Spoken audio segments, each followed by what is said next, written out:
अस्सलाम वालेकुम नाजरीन, खानेवाल मोटर्स यूट्यूब चैनल दे नाल मैं जी मुहम्मद अदनान।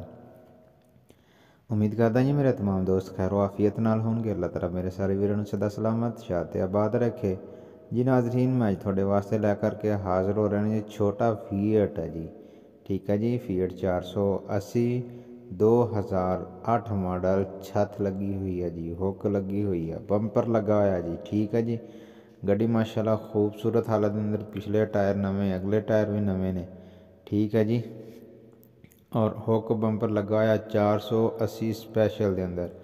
ठीक है भाई जी, गड्डी की कंडीशन माशाल्लाह तकरीबन 14 तो 15 आने है जी। ठीक है, मालकां दा राबता नंबर मैं स्क्रीन पर शो कर देना, तुसीं राबता कर सकते हो। लोकेशन है जी दाता ट्रैक्टर्स वर्कशॉप, जानिया बाईपास, खानेवाल की लोकेशन आ रही है जी।